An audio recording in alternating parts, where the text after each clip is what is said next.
Hi, this is Gabe from FluentForever.com. In this second video, we're going to talk about Russian's vowels. My primary goal here is to get you familiar with the IPA symbols for these vowels and to give you a rough sense of how they fit in your mouth. Keep in mind, though, throughout this whole process that the better you learn to hear these sounds, the better you'll be able to keep track of which one is which, and the better you'll produce them. We're going to be talking a bit about tongue placement, so to give you a rough sense of that, try this. Compare e, and a in English, as in seat, set, and sat. You'll notice your tongue starts up high, e, goes to the middle of your mouth, and then goes down to a. So your tongue can go up and down.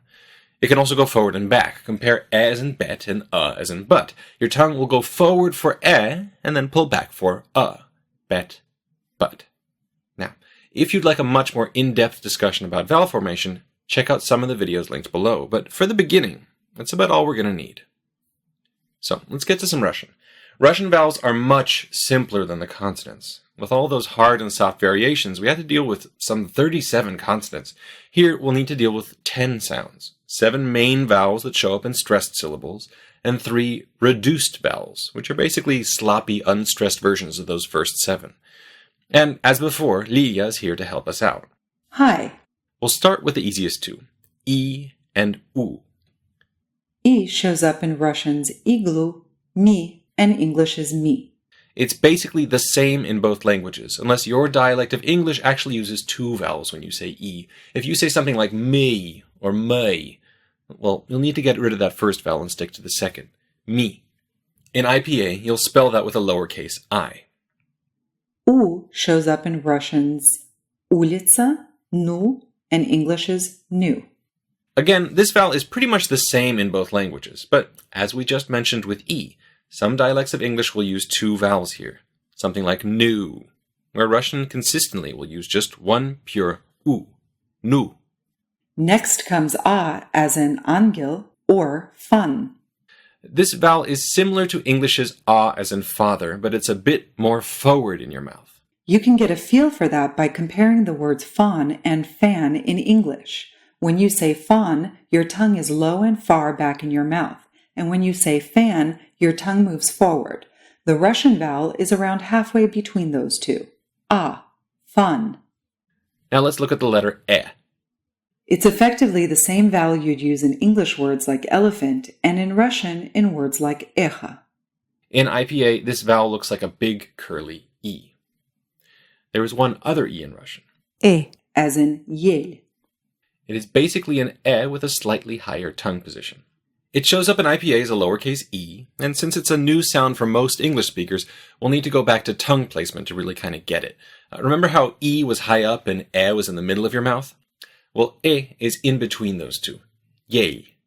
This vowel pops up whenever you'd want to say E, but you're doing it after a soft consonant or a Y sound, which leaves your tongue in a slightly higher position. E. Next up is O, as in облако. This vowel shows up in IPA as a lowercase o, and it sounds a bit like the American English O, as in no. The main difference is that the American English variant is actually 2 vowels. You start at O, where you kind of want to be in Russian, but you end at U, no. The Russian version stays put. There's no U sound at the end. So to compare them, you have no versus no. We have one more main vowel left, which is probably the trickiest one in the language. It's I, as in tikva. So let's talk about what this vowel is doing in your mouth and 2 ways to get there. Vowels are basically composed of 2 ingredients. It's your tongue position and the shape of your lips. If you compare the English vowels E and U, for instance, you'll find that for E, your tongue is all the way up and in the front of your mouth, E, and for U, the tongue is all the way up but in the back of your mouth, U. So if you gradually slip from E to U, E-U, your tongue will move from the top front to the top back, E-U. You may also notice what's going on with your lips. They are gradually closing into a little circle as you approach the U vowel. The Russian vowel U has a tongue position in between E and U. It's actually a little closer to U. And the trickiest part is that it has a lip position that's the same as E. Your lips are relaxed. So here's one route to this vowel. You play that EU sliding game. You go EU until you get a feel for what your tongue is doing, how it's going forward and back. And then you put your tongue most of the way towards oo, let's say 60 or 70% of the way there. And then you force your tongue to remain there as you relax your lips. So you go ee, and when you're at this ee sound, you relax your lips. Ee, ee, ee, ee. Your other route to this vowel is through consonants. And I kind of like this route better. You remember those two Russian sh sounds? There was sh and sh. Well, if you take that first one, that lower pitched one, sh, and you try to pronounce a vowel after it, while moving your mouth as little as possible. You don't move your lips, you keep your tongue up in the back. Basically, you try to say a vowel as lazily as you possibly can. What will tend to come out of your mouth is sh, which is the exact vowel we're looking for. As always, especially with tricky vowels, the better you learn to hear this sound, the better you'll be able to produce it. If you want to compare this sound to English's E, you can try comparing V with V. V, V, E, E. And with that, we've gone over the main stressed vowels in Russian. There are 3 vowels left, which show up in unstressed syllables. This is a concept that shows up in English, actually. When we have a word like about, we don't say about, we say about. And that first vowel in that word is a quick, almost nondescript vowel that's more similar to than anything else. About. Russian does this too, and it does it in a very systematic way. They call it vowel reduction. It works like this. If you see an A or an O vowel in most unstressed syllables, it's pronounced as in palma or echa. In IPA, it's marked as an upside-down lowercase e, which is actually the same symbol we use for the in about, and it's roughly the same sound in both languages. Now, I said most unstressed syllables with a or o because there is one situation where that vowel sounds a little different. If that a or o vowel shows up in the syllable that comes right before the stress, then it starts sounding more like an a vowel, as in kartina or corona. It's not actually an a, as in kartina or corona. It's not a, as in kartina or corona. It's a, as in kartina, corona. And our very last unstressed vowel is I, which sounds very similar to the American vowel I as in sit. It shows up whenever you have an unstressed ye, I, a, or o after a soft consonant in words like обезьяна, vitraj, and чародей.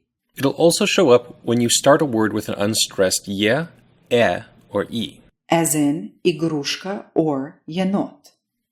You'll see main vowels turn into reduced or unstressed vowels in almost every Russian word that has more than one syllable. The only times you won't see this are in words where the unstressed vowels are u or I, since those two vowels don't get reduced, or in some foreign loanwords.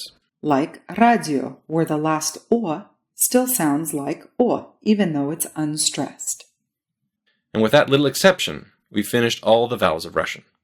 To review, we have 7 main stressed vowels. I, as in igloo. Which is a familiar vowel from English. U, as in улица. Which is mostly familiar, just make sure you only use a single vowel here. It's u, not oo. A, as in ангел. A vowel formed towards the front of your mouth. E, as in echa. Which is the same as our familiar e vowel. E, as in yel. Which is a vowel halfway in between e and e. You have e, yel. O, as in облако. Which sounds a lot like the first half of the American diphthong o. Instead of o, you get o, облако. And I, as in тыква. A vowel with relaxed lips and a tongue position in between u and e.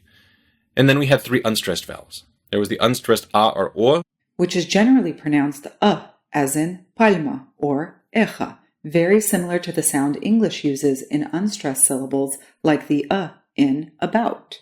There's a as in kartina, corona. Which is the vowel you'll use when a or o comes right before the stressed syllable. And I as in енот, обезьяна, vitraj, and чародей. It's the vowel you'll use when you have an unstressed ye, I, a, or o after a soft consonant, or when a word starts with an unstressed ye or e. And that is it for Russian's vowels. Next stop, some of Russian spelling rules.